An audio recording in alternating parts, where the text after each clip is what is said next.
સરકારે પરિપત્ર જાહેર કર્યા બાદ પણ ખેડૂતો પોતાનું આંદોલન હવે ચાલુ રાખવાના છે અને હવે આ જ મામલાને લઈ પાટીદાર સમાજના આગેવાન મનોજ પનારાએ ખેડૂતોને હવે શું કહ્યું છે તેની વાત કરશું આ વિડીયોમાં। નમસ્કાર, આપ જોઈ રહ્યા છો નિર્ભય ન્યૂઝ। હું છું આપની સાથે પ્રથમ મોદી।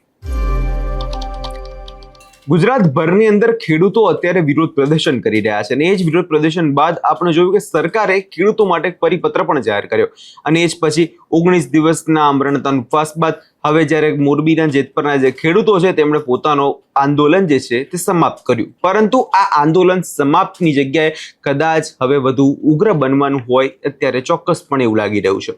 સૌ પહેલા આ મુદ્દાને લઈ પાટીદાર સમાજના આગેવાનનું શું કહેવું છે એકવાર તે સાંભળી લઈએ। दोस्तों नमस्कार। दोस्तों जय जवान जय किसान। दोस्तों આજે આપની વચ્ચે બે ત્રણ મુદ્દાઓને લઈને લાઈવ થઈ રહ્યો છું। એની પહેલાં હું તમામ ખેડૂતોનો આભાર માનું છું, કિસાન પુત્રો અને કિસાન પુત્રીઓનો આભાર માનું છું કે જેમને ખૂબ સારી રીતે કિસાન આંદોલનમાં ભાગ લીધો એટલું જ નહીં, પરંતુ કિસાન આંદોલનને સફળ બનાવવા જેતપર છાવણીઓની અંદર જઈ અને પ્રત્યક્ષ એક તાકાતથી લડવું અને પરોક્ષ રીતે તન મન ધનથી મદદ કરવી। અને છેલ્લે બે દી પહેલાં મારા એક લાગણી ભર્યા સ્વરને તમે ઝીલી અને હજારોની સંખ્યામાં જે જેતપર ખાતે ઉમટી પડ્યા ખેડૂત પુત્રો, એ બદલ આપનો આભારી છું, ઋણી છું। અને જીવનમાં ક્યારેય પણ કોઈ પણ પ્રકારની તકલીફ હોય યાદ કરજો, હું આપની સાથે છું। મિત્રો, બીજી વાત કે આજનો આ વિષય ખૂબ લાઈવ કરજો, જેથી કરીને ખેડૂતો આ લાઈવ જે હું કરી રહ્યો છું એ વધુમાં વધુ લોકો સુધી પહોંચે, એટલા માટે આપ આને શેર કરજો, કોમેન્ટ પણ કરજો। મિત્રો, આજે હું બે ત્રણ બાબતને લઈને તમારો આભારી છું કે આની પહેલાં જે મેં લાઈવ વિડીયો મૂક્યો તો અપીલ કરી હતી કે જેતપર પહોંચો, ચાલો જેતપર, એમાં તમે એટલી બધી કોમેન્ટ કરી કે 4000થી વધુ કોમેન્ટ થઈ છે। મને સોશિયલ મીડિયાના જાણકાર એક મિત્રે કીધું કે છેલ્લા 1 વર્ષમાં ગુજરાતમાં એક વિડીયો ઉપર આટલી કોઈ કોમેન્ટ થઈ નથી, મને નથી ખબર। એટલે એ બાબતમાં પણ હું તમારો આભારી છું। અને એ દિવસે તમે મેદાન નહીં પણ આખું જેતપર છલકાવી દીધું હતું, એ બદલ પણ હું આપનો આભારી છું। જે મિત્રો જઈ શક્યા હતા, જેમના વિડીયો શેર કર્યો હતો, આ વિડીયોને કોમેન્ટ કરી હતી, લાઈક કર્યો, જેને પણ જે મદદ કરી હતી, બદલ આપ બધાનો ફરીને ઋણી છું, આભારી છું। આજે મારે વાત કરવી છે એ પણ બહુ અગત્યની છે। બહુ ગુજરાતભરના ખેડૂતો મિસગાઈડ ન થાય, કન્ફ્યુઝન ઊભું ન થાય, એટલા માટે આપ બધા જ મારા વિડીયોને શેર કરજો અને વધુમાં વધુ લોકો સુધી પહોંચાડજો। મિત્રો, આજે પણ જેતપર છાવણીની અંદર જે મિત્રો ઉપવાસ કરી રહ્યા છે એના પારણા થઈ રહ્યા છે, એટલે આ એક ખૂબ અગત્યની ઘડી કહેવાય। આજે સંધ્યા ટાણે જેમ આરતી થઈ રહી છે, એમ આખા ઉપવાસ આંદોલનમાં સૌથી મહત્ત્વનો કોઈ ઘટનાક્રમ હોય તે પારણા છે। આજે 19-20 દિવસ સુધી ઉઘાડા ભૂખ્યા પેટે તપ કરીને, ખેડૂતો માટેની માંગણીમાં લડાઈ કરીને આજે જ્યારે આ મિત્રો પારણા કરે છે ત્યારે આપણી હાજરી હોય તો મને એમ લાગે છે કે એ આપણા માટે શુભ ઘડી છે। મિત્રો, આજે મારે જોરથી તાણી કે ભાષણવાળી વાત નથી કરવી, એટલે શાંતિથી મારે તમને કહેવું છે કે હવે શું થવાનું છે ને આજે શું થવાનું છે ને આવતા દિવસોમાં શું થવાનું છે। તો આજે મારે તમને એ કહેવાનું છે કે આજે પણ જે મિત્રો ફ્રી હોય એ સમય કાઢીને જેતપર જાજો, કારણ કે આજનો દિવસ એ ઉપવાસ આંદોલનના પાર્ટ 2નો એમ કહી શકાય કે આનંદનો દિવસ અથવા તો ઉત્સાહનો દિવસ અથવા તો એક શુભ ઘડીનો દિવસ ગણાય કે આજે જેતપરની છાવણીમાં પારણા થવાના છે। મિત્રો, કાલે અચાનક મેહુલની તબિયત બગડી હોસ્પિટલ આવ્યા અને ડૉક્ટરના કહેવા મુજબ એમને પારણા રાત્રે 2-3 વાગે કરાવવા પડ્યા અને બાકીના જે મિત્રો છે એના પારણા થવાના છે. પરંતુ અહીંથી આંદોલન પૂરું નથી થતું. અહીંથી આંદોલનની પાર્ટ 2માં જે ધરણા પ્રદર્શન હતા એટલે કે ઉપવાસ હતા એ પૂરા થાય છે, પણ છાવણી પણ ત્યાં જ રહેવાની છે. આંદોલન પ્રતિક ઉપવાસના રૂપમાં થોડા દિવસો સુધી ચાલશે કે આંદોલન પાર્ટ 3ની જાહેરાત ન કરે ત્યાં સુધી આ આંદોલન એ જ સ્થાન ઉપરથી ચાલવાનું છે. મિત્રો, આ જેતપરનું જે આંદોલન અને એ ગામ અને એ ટેન્ટ અને એ ઉપવાસની છાવણી એ કિસાનો માટે પવિત્ર સ્થળ છે. એ કિસાનો માટે આદર્શ અને સન્માનીય સ્થળ છે. એ ગામ હંમેશાને માટે ઇતિહાસના પાનામાં ખેડૂતોના જે સંઘર્ષોની ગાથા લખાવાની છે એમાં સુવર્ણ અક્ષરે જેતપરનું નામ અને એની ટીમનું અને ખેડૂતોનું લખાવાનું છે. એમાં બે મેખ નથી. પરંતુ એ ઘડીના સાક્ષી બનવા માટે આજે આપણે જેતપર પહોંચીએ. ત્યાંની કમિટી આગળની રણનીતિ જાહેર કરવાની છે. અત્યારે પારણા પછી પ્રતિક ઉપવાસ કાલથી દરેક 2-4 ગામ આવે અને પ્રતિક ઉપવાસ ચાલુ રહેવાના છે. અને આગળ પછી પાર્ટ 3 એ ત્યાંની જ કમિટીને બાકી ગુજરાતભરના મિત્રો ભેગા થઈ અને આખી રણનીતિ બનાવવાના છે. આ એક વાત થઈ. મિત્રો, ઘણા એમ કહેતા હશે, ઘણાને મનમાં હશે કે સરકારે જાહેરાત કર્યા પછી આંદોલન શું કામ? તો 20 દિવસની લડાઈ અને આમ 1 મહિના 1.5 મહિનાની લડાઈમાં આપણને આટલું મળતું હોય તો હજી 50% જ મળ્યું છે. 50% મળવાનું બાકી છે. કેન્દ્ર સરકારની ગાઈડલાઈન છે કે વળતર 4 ગણું ચૂકવવું. જમીનની જે કિંમત છે એના 4 ગણા વળતર ચૂકવવાની વાત છે. 4 ગણાની જગ્યાએ 2 ગણું હજી ચૂકવવાની વાત આવી છે. એટલે ખેડૂતો 2-4 મહિના જો આવી તાકાતથી ગામડે તાલુકે જો લડે ને તો 2 ગણા વળતરની 4 ગણી જાહેરાત થઈ જાય એમ છે. બીજું, આ પૈસો સરકારે તો દેવાનો નથી. આ તો અદાણી અંબાણે દેવાનો છે, જે 7.5 લાખ કરોડની કંપની છે. એના માટે તો દરિયામાંથી લોટો ભરવા જેટલા જ રૂપિયા દેવાના છે. અને આ રૂપિયા ક્યાં વિદેશી તાકાતો પાસે કે વિદેશી લોકો પાસે જવાના છે? આ જ દેશના, આ જ રાજ્યના નાગરિકો પાસે જવાના છે.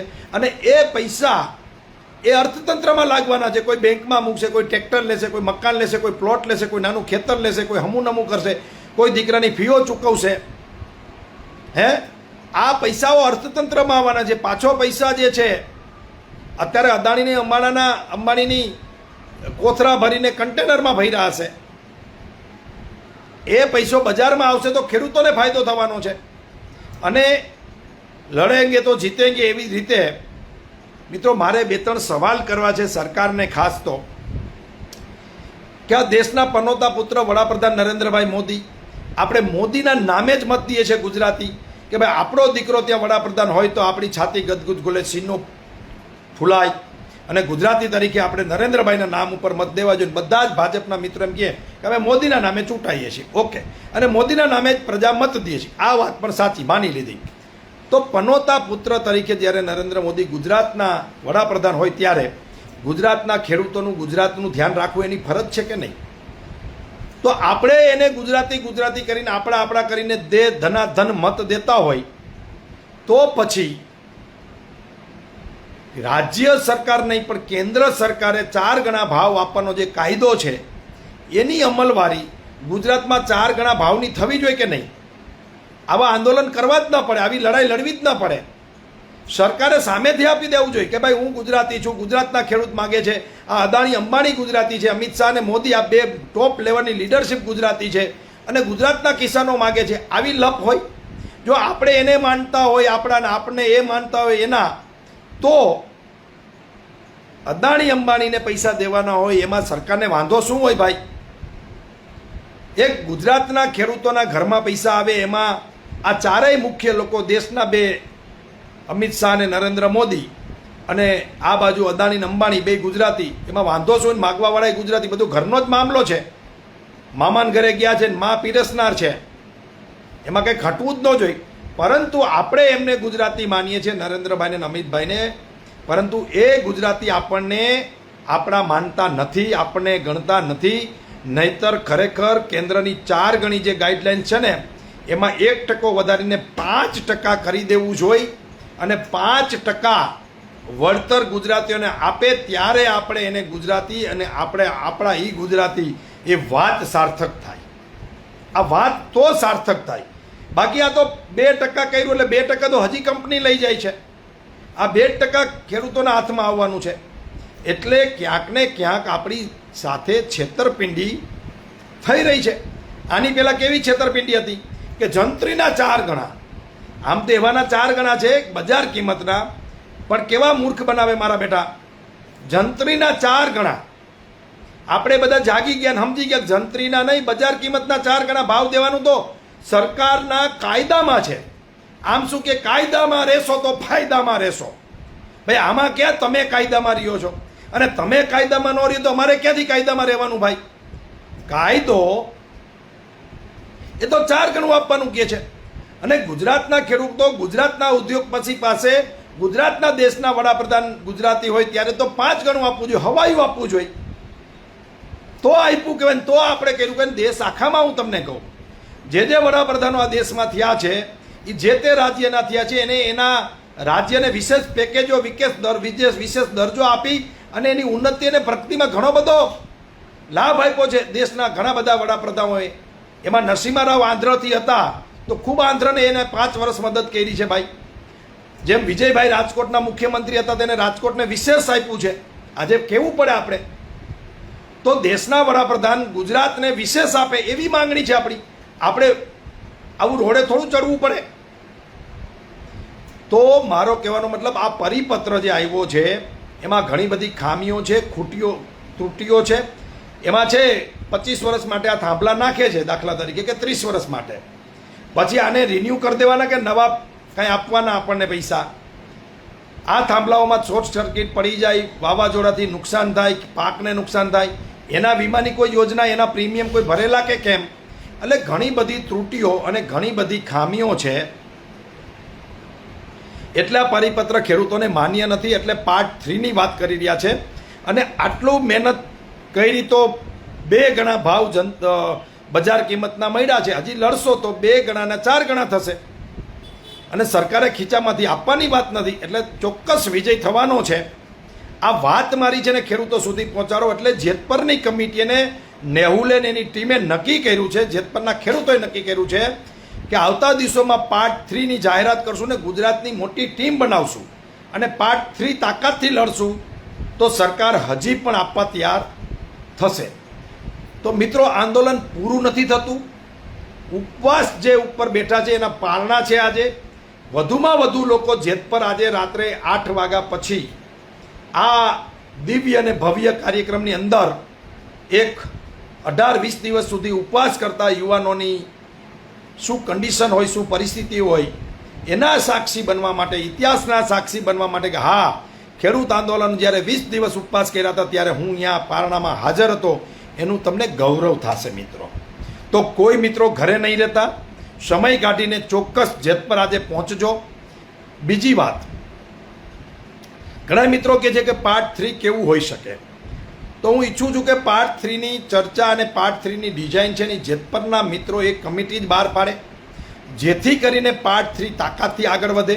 હા, મારી લાગણીને મારી જે વિચાર છે એ રજૂ કરી દઉં, પછી એમાંથી કેટલું જેતપરની ટીમ લેશે અને કેટલું કરાવશે અને કેટલું કરશે એ હું એમના ઉપર છોડું છું. પણ મારા વિચારો કહું કે આજે પડતરી 5 થી 7 હજાર ખેડૂતોએ 100થી આજુબાજુના ટ્રેક્ટરો લઈ બાઇક, કારથી એક આવેદનપત્ર આપ્યું. તો મિત્રો, હળવદના ખેડૂતો અહીંયા આવ્યા રેલી સ્વરૂપે, ધાંગધ્રાના આવ્યા, આજે પડદરીના ખેડૂતોએ આવેદનપત્ર આપ્યું. તો સૌરાષ્ટ્રમાં અત્યારે પહેલા ફેઝમાં સૌરાષ્ટ્રના તમામ તાલુકાઓમાંથી ખેડૂત સમિતિઓ બની, ભાજપ, કોંગ્રેસ, આપ બધું ભૂલીને ખેડૂત સમિતિઓ બની અને ખેડૂતો પોતે આવેદનપત્ર દેવા જાય મામલતદારશ્રીને. તાલુકે આ પ્રકારની રેલીઓ દરેક જિલ્લાના મથક ઉપર અને દરેક તાલુકા મથક ઉપર થાય. આ પાર્ટ 3નો ભાગ છે. એક આ મારું સૂચન છે, કરવું જોઈએ. બીજું, પાર્ટ 3માં એક કિસાન યાત્રા કે કિસાન ક્રાંતિ યાત્રા કે કિસાન જાગૃત યાત્રા, આ પ્રકારના કોઈ યાત્રા સૌરાષ્ટ્રના પહેલા ચરણમાં અને પછી ગુજરાત આખાના બીજા ચરણમાં, પહેલા ચરણમાં સૌરાષ્ટ્ર આખાના તાલુકા મથકો ઉપર આ યાત્રા પહોંચવી જોઈએ. જેમ કે મોરબી, ટંકારા, પડધરી, કંડોણા, ઉપલેટા, જામજોધપુર એમ જે તાલુકાઓ છે ગુજરાતના, અને એમાંય ખાસ સૌરાષ્ટ્રના પહેલા રાઉન્ડમાં એ તાલુકાના મથકો સુધી યાત્રા જાય, ત્યાં ભવ્ય ખેડૂતોની સભા થાય અને ખેડૂતોની માંગ મુકાય, અને આ યાત્રા જે જે ગામમાંથી પસાર થાય ત્યાં એમના સ્વાગત થાય, ખેડૂતો એ યાત્રાના સ્વાગતમાં જોડાય. આ પ્રકારની એક યાત્રા પણ કાઢી શકાય છે. ત્રીજું, ગામે ગામ ખેડૂત પંચાયત બોલાવી શકાય છે. એનાથી વધારે રાજકોટ કે મોરબી કે એવા મોટા શહેરમાં પહેલા ચરણમાં એક કિસાન મહાપંચાયત બોલાવી શકાય છે. આવા અનેક વિવિધ કાર્યક્રમો આપી અને પાર્ટ 3ને પણ એક મજબૂતાઈથી લડવું પડશે, દમખમથી લડવું પડશે. તો જ મને લાગે છે કે સરકાર આવતા દિવસોમાં આપણી વાત સાંભળશે.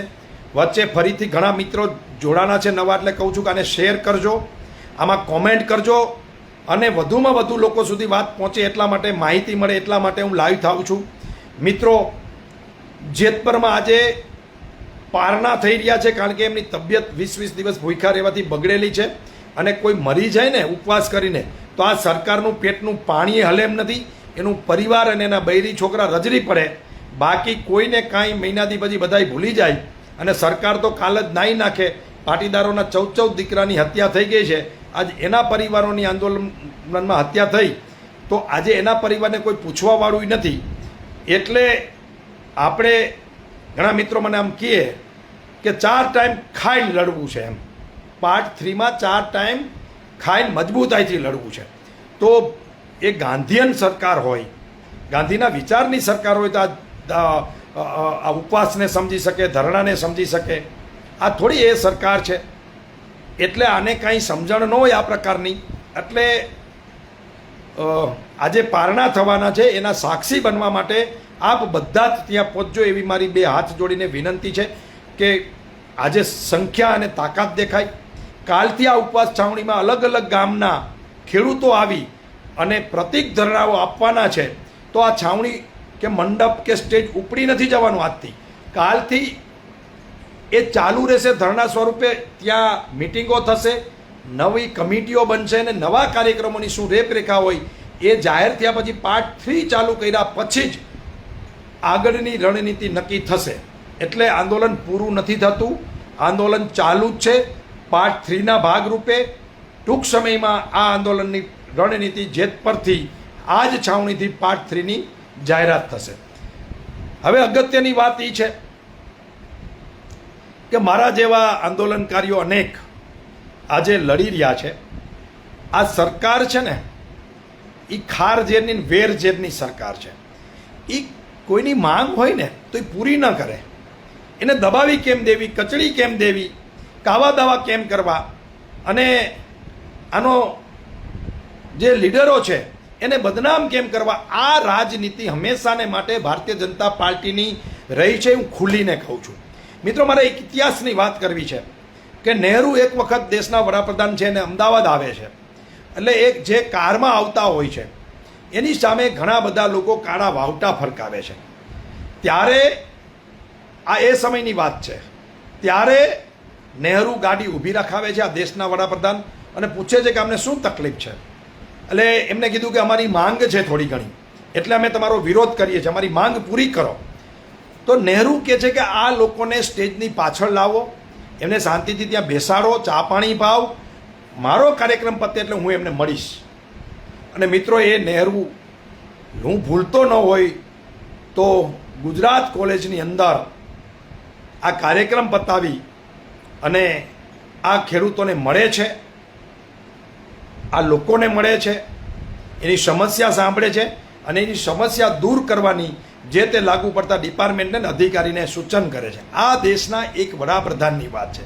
આજે તમે કોઈ પણ માંગ માટે, સાચી માંગ માટે તમે વાત કરો એટલે તમને હેરાન કરવા, પરેશાન કરવા, વિપક્ષના નેતાઓ પર રેડો કરાવી અને બદનામ કરવા, ઓડિયો બનાવવા, વિડીયો બનાવવા, એવા લુખ્ખાઓને પેદા કરવા કે જે લુખ્ખાઓ આવતા દિવસોમાં જે આંદોલનકારી તાકાતથી લડતા હોય એને હેરાન પરેશાન કરે.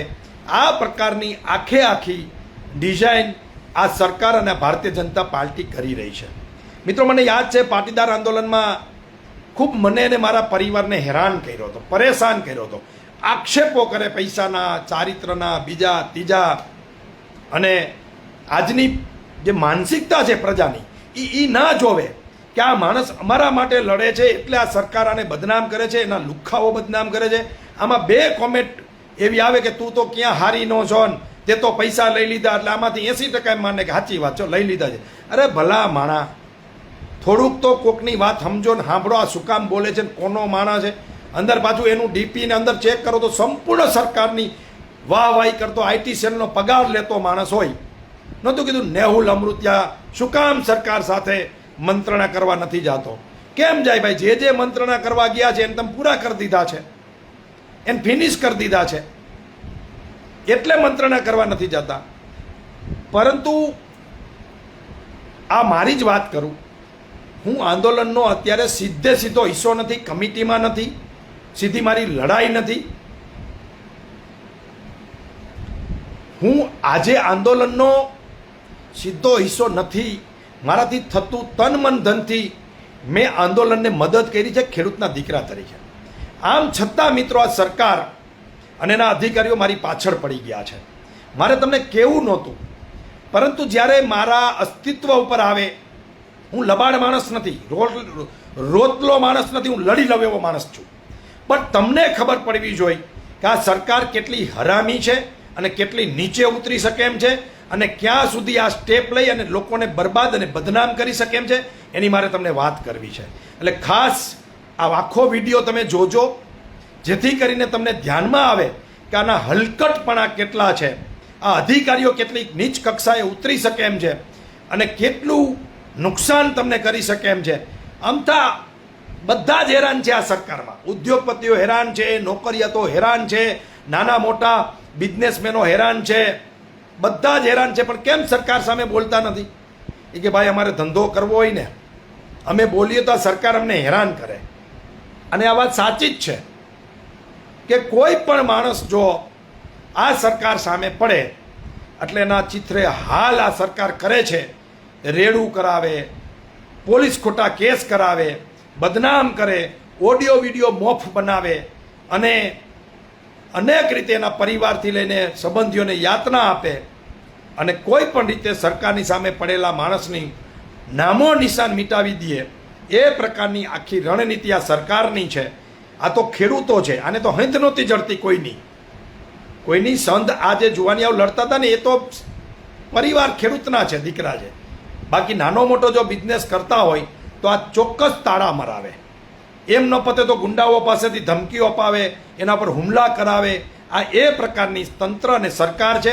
મને યાદ છે પાટીદાર આંદોલનમાં મારા પરિવારને મને ખૂબ હેરાન પરેશાન કર્યો છે, છતાં પણ અમે આ સરકારની છાતી ઉપર આ નાયત માટે, આ સમાજ માટે, આ લોકો માટે 10% અનામત અને 1600 કરોડનું આયોગ અને નિગમ લઈને આવ્યા છે. આજે ફરીથી મારી ઉપર, મારી ગૌશાળા ઉપર, મારી સ્કૂલ ઉપર, મારા પરિવાર ઉપર અને મારી ઉપર વ્યક્તિગત આ સરકાર હવે ઉતરી ગઈ છે. મને ખબર છે કોણ કોણ કરી રહ્યું છે, કોના હાથા કોણ બન્યું છે, કોણ કરાવે છે.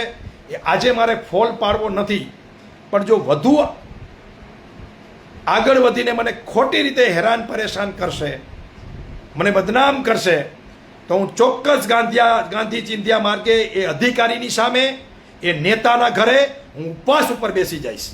અને ત્યારે હું લાખ માણસોને ભેગા કરીશ કે મેં જો લોકો માટે, ગરીબો માટે, ખેડૂતો માટે, સમાજ માટે, બહેનો માટે, યુવાનો માટે, વડીલો માટે જો હું લડાઈ લડ્યો હોય અને આ વ્યાજખોરી, ગુંડાગીરી, લુખ્ખાગીરી, દાદાગીરી મેં બંધ કરાવી હોય અને મારી ઉપર જો આવશે તો હું તમને એક હાકલ કરીશ. ત્યારે હજારો નહીં લાખો માણસોએ મારો સાથ અને સહકાર આપજો, એવી હું તમને અપીલ કરું છું. પહેલા ચરણમાં હજી એ ઝીણી ચુગલી કરી રહ્યા છે, ઝીણી મને પ્રેશર કરી રહ્યા છે, મારા પરિવારને પ્રેશર કરી રહ્યા છે, મારા ધંધાને, મારી ગૌશાળાને, મારા કામને ડિસ્ટર્બ કરવાની કોશિશ કરી રહ્યા છે. છેલ્લા 8 દિવસ થયા પરંતુ મારે કેવું નહોતું એટલા માટે કે ક્યાંક આંદોલનને નુકસાન ન થાય અને તમે એમ ના માનો કે મનોજભાઈ ડરી ગયા છે. હું બમણી તાકાતથી મારો ધંધો બંધ થઈ જાય, મારી સ્કૂલ બંધ થઈ જાય, મારી ગાયોની ગૌશાળા પાડી નાખે, જેને જે કરવું એ કરે. હું આ ગાયો મને મ્યુનિસિપલ કોર્પોરેશને મને મોકલી છે, હું અહીંયા પાછી મહાનગરપાલિકાના ગેટે ઉતારી આવીશ. મારી સ્કૂલ બંધ કરાવશે તો મારી તૈયારી છે કે મારે તાળા માર દેવા છે. હું ડરીશ નહીં, હું ઝૂકીશ નહીં. મને ગમે તેવો વ્યક્તિગત બદનામ કરશો, મને ગમે તે રીતે હેરાન પરેશાન કરવાની કોશિશ કરશો, આમ છતાં પણ હું કોઈના બાપથી બીતો નથી અને બીવાનો નથી. મારે લડવું છે અને હું લડવાનો છું મિત્રો. અને મિત્રો મારે ભારતીય જનતા પાર્ટીના સત્તાધારી મિત્રોને કહેવું છે કે તમે એક એક માણસ કાચના મકાન માર્યો છો. જો તમે મારા ઉપર ઈંટ ફેંકશો તો હું તમારી ઉપર પથ્થરથી જવાબ આપીશ. એક એક અધિકારીઓને હું કહું છું કે ખોટી રીતે મને હેરાન પરેશાન કરશો તો 50%થી વધુ કર્મચારીઓ અને અધિકારીઓ ભ્રષ્ટાચારી છે, ખોટું કરે છે. ઘણું બધું તમારા હાથ પણ કાદવ અને કીચડમાં ડૂબેલા છે. જો મારી હારે ખોટી રીતે પંગો લીધો છે તો હું કોઈને છોડીશ નહીં. એ મારું તમને પણ કમિટમેન્ટ છે મિત્રો. અને મિત્રો ખેડૂતોને, મજૂરોને, નાના માણસોને અને તમામ લોકોને હું કહું છું કે બંધ કરી દેવું પડે તો બધી બંધ કરી દેવું છે, પરંતુ ઝૂકવું નથી અને લડવું છે. એ હકીકત છે મિત્રો. મિત્રો પણ મારી તમને શરત છે, જ્યારે અમારા જીવનનું તમામ મૂડી, તમામ આબરૂ, તમામ વસ્તુ દાવ ઉપર લગાડી દઈ આ ખેડૂતો માટે, આ યુવાનો માટે, અને જો તમે એવા ટાણે સાથ અને સહકાર ના આપો અને તમે ત્યારે પછી અમારી સાથે ઊભા ન રહ્યો તો અમને ચોક્કસ અમારો પરિવાર, મિત્રો, સંબંધીઓ, લાગણીના સાથી મિત્રો એટલું તો કહે કે તમે કેના માટે લડવા નીકળ્યા હતા, કે જે લોકો તમારી સાથે ઊભા રહેવાય તૈયાર નથી. મિત્રો હું તમને ચોક્કસ કહું છું કે આવતા દિવસોમાં આ નમાલી અને નબળી સરકાર એના અધિકારીઓનો ઉપયોગ કરી, એના આઈપીએસ આઈએસઓનો ઉપયોગ કરી અને ચોક્કસ મારી ઉપર વાર કરવાની એક તૈયારી, એક રણનીતિ ચાલે છે. એ રણનીતિમાં હું સામી છાતીએ લડવાનો છું. હું કોઈના બાપથી બીવાનો નથી, બીતો નથી, કોઈ દી મેં બીક રાખી નથી. એ મારો સ્વભાવ તમને ખબર છે. એટલે હું તમને કહું છું કે જ્યારે હાકલ કરું ત્યારે તમે 40,000 લોકો જો જેત પર પહોંચતા હોય તો હું જ્યારે હાકલ કરું ત્યારે 1 લાખ લોકોએ એકવાર શક્તિ તમારે મને બતાવી દેવાની છે કે તમારા માટે કોઈ લડતું હોય તો એના માટે તમારે રોડ ઉપર લડવા નીકળવું પડશે. તમારે શાસન સામે, પ્રશાસન સામે, સરકાર સામે, નેતા સામે, અધિકારી સામે જો હું અવાજ કરીને કહું તો તમારે મારી પડખે ઊભું રહેવું પડશે. નહીતર કદાચ તમારા માટે આવતા દિવસોમાં પછી કોઈ લડવા નહીં નીકળે. એ પણ સત્ય વાત છે મિત્રો. એટલે અત્યારે કોમેન્ટમાં કહેજો કોણ મારી સાથે છે, કોણ મારા ભેગું લડવા નીકળવાનું છે, કોણ મને સાથ અને સહકાર આપવાનું છે. અને હું ઈચ્છું છું કે અત્યારે 1000 લોકો આ લાઈવ જોવા જોઈએ. હજી 962 થયા છે. એવો શેર કરો કે એ સરકારના મિનિસ્ટરો જે કાવા દાવા ગાંધીનગરમાં રચે છે, એ જે અધિકારીઓ ઓફિસમાં બેસી અને મને બદનામ કરવા માટે, મારી ઉપર ખોટા હાચા કેસ કરવા માટે, મારા ધંધાને પાયમાલ કરવા માટે જે લોકો રણનીતિ બનાવી રહ્યા છે એના કાન સુધી આ વિડીયો પહોંચવો જોઈએ અને એને ખબર પડવી જોઈએ કે મનોજ પનારા એકલો નથી. અને જે દિવસે મિત્રો હું લડવા નીકળીશ ને તેથી તમને ખબર છે, હજી તો મેં આ આંદોલનને પાછળથી સપોર્ટ કર્યો છે. જો ખરેખર એનો ભેગો રહીને લડું ને તો હારાના ચિથરા કાઢી નાખું મિત્રો. અને આ ઈ જ ટીમ છે કે જેને આ ભારતીય જનતા પાર્ટીને ડબલ ડિજિટમાં લાવી દીધી હતી, ડબલ ડિજિટમાં, 2 આંકડામાં. અને હું એ અધિકારીઓને કહું છું કે સત્તા કાયમી નથી. એ નેતાઓને કહું છું કે તમે કોઈ ઉપર 1 આંગળી કરો છો તો તમારા ઉપર 4 આંગળી થાય છે. મહેરબાની કરીને ખોટી રીતે કોઈ ડિસ્ટર્બ કરવાની કોશિશ ના કરતા. લાઈવ જાહેરમાં કહું છું, સત્તા બદલશે ત્યારે વ્યાજ સહિત વસૂલ કરવાની મનોજ પનારામાં તાકાત છે. અને સત્તા કોઈની કાયમી રહી નથી ને રહેવાની નથી. જ્યારે ટાઈમ આવશે ત્યારે એકનો હિસાબ પણ લેશું. એટલે સાંજમાં સમજી જાજો, કાવતરા નહીં કરતા. અને કાવતરા કરશો તો કાવતરાનો ભોગ પણ તમારે બનવું પડશે. તમારી ઉપર પણ કોઈ છે અને હું તમને હાઈકોર્ટ અને સુપ્રીમ કોર્ટ સુધી જઈ જવાની મારામાં તાકાત છે. મારા ભેગી મારી પાર્ટી છે, મારો સમાજ છે, મારા મિત્રો છે. મેં જેના કામ કર્યા છે ને એવા લાખો લોકો છે કે જે રોડ ઉપર આપીને તમારો ઈંટનો જવાબ પથ્થરથી આપશે.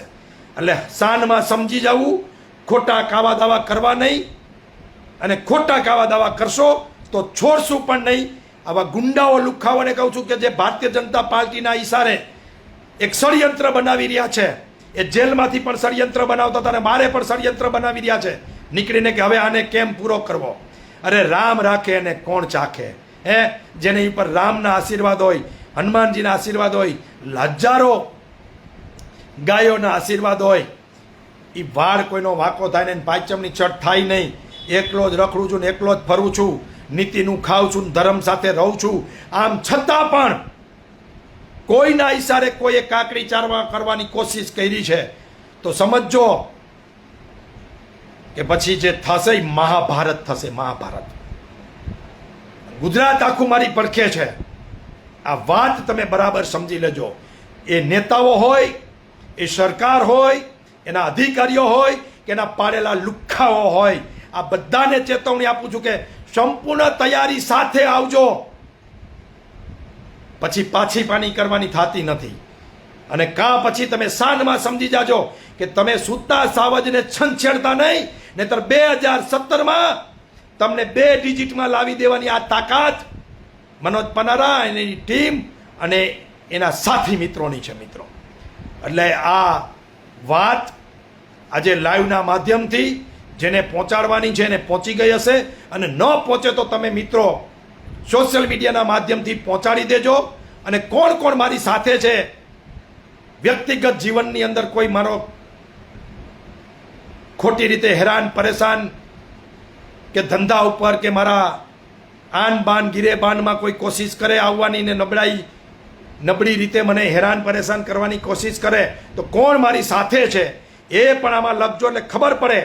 ગઈકાલે 4000 કોમેન્ટ હતી, આ વખતે 10,000 કોમેન્ટ તમારે કરવાની છે, જેથી કરીને આ એવા અધિકારીઓને, એવા નેતાઓને, એવા સરકારમાં બેઠેલા પાર્ટીના ચમચાઓને અને લુખ્ખાઓને ખબર પડે કે મનોજ પનારા એકલો નથી. અને હું તો ઈચ્છું છું કે એકવાર આર પારની લડાઈ થઈ જાય. બધું જ બંધ કરી દેવું છે, વેચી નાખવું છે, પણ ખોલ નથી દેવી, ખોલ નથી દેવી. ફના થઈ જવું છે આ સમાજ માટે, આ ખેડૂતો માટે, આ વિસ્તાર માટે. વધી વધીને તો શું થાય ભાઈ? વધી વધીને થાય શું? આ જ નીતિ, આ જ સિસ્ટમ અંગ્રેજોની હતી. આ કાળા અંગ્રેજોની આ જ સિસ્ટમ છે, આ જ ભારતીય જનતા પાર્ટીની સિસ્ટમ છે કે એની સામે કોઈ અવાજ સાચી રીતે રજૂ કરે તો એને દબાવવા, ધમકાવવા, બીવડાવવા, બદનામ કરવા, ઓડિયો બહાર પાડવા, વિડીયો બહાર પાડવા, ખોટી રીતે પરેશાન કરવા. પણ મારી તમને વિનંતી છે મિત્રો, આવી કોઈ વાતમાં તમે આવતા નહીં. અને સંછેડશો તો 17 વાળી હિતાવીમાં થશે, એમાં 2 મત નથી. આટલી ચેતવણી આપી અને છેલ્લી વાત મારી કરીને પૂરી કરું છું કે મિત્રો, આજે પારણા છે જેતપરની અંદર, જે આપણે 20 દિવસ સુધી લડ્યા છીએ, એનું પરિણામ 50% આવ્યું છે, 50% બાકી છે. આટલું લડવાથી 50% મળતું હોય તો હજી 2-3 મહિના લડો તો પૂરું વળતર, નક્કી કરેલું વળતર, કાયદામાં લખેલું વળતર આપણને મળશે અને મળશે મિત્રો. તો આજે પારણામાં આ એક અદ્ભુત ઘડીના ભાગીદાર બનો એવી મારી તમને વિનંતી છે. બીજું, પાર્ટ 3 જ્યારે પણ જેટ પરથી એક સ્ટેજ ઉપરથી એલાઉન્સ થાય ત્યારે બધા જ મિત્રો પાર્ટ 3ના જે પણ કાર્યક્રમો હોય એમાં તન મન ધનથી દરેક ગુજરાતી તરીકે, દરેક ખેડૂતના દીકરા તરીકે નાત જાત ધર્મ ભૂલી અને એક થઈને લડજો, એ મારી તમને અપીલ છે. અને છેલ્લે ત્રીજી વાત, ડરતો નથી પણ જરૂર પડે તો સાથે ઊભા રહેજો, એટલી વિનંતી સાથે મારી વાત પૂરી કરું છું. અસ્તુ. જય હિન્દ, જય ભારત, ભારત માતા કી જય, વંદે માતરમ, જય જવાન, જય કિસાન. હવે અહીંયા તમે જે રીતે પાટીદાર સમાજના આગેવાનને સાંભળ્યા અને તેમના દ્વારા વાત સ્પષ્ટ કહેવામાં આવી રહી છે કે સરકાર ખેડૂતોને ભ્રમિત કરવાનું કામ કરી રહી છે. એક બાજુ જ્યારે આ પરિપત્ર જાહેર કરવામાં આવે જે પરિપત્રમાં જે ત્યારે નિયમો છે તે ક્યાંક ને ક્યાંક ખેડૂતોના હિતોમાં નથી અને એના જ કારણે જ્યારે આગામી દિવસોમાં આવ્યા જે ખેડૂત આંદોલન પાર્ટ 3 થવાનું છે એ સરકારને ખરેખર અત્યારે આ મામલે ચેતવું જોઈએ. હવે ચોક્કસપણે જોવાનું એ રહેશે કે આ મામલે આગળ થાય છે શું. તમને શું લાગે છે? કમેન્ટ કરી ચોક્કસથી જણાવજો અને અમારી ચેનલ નિર્ભય ન્યૂઝને લાઇક, શેર અને સબસ્ક્રાઇબ કરવાનું ભૂલશો નહીં.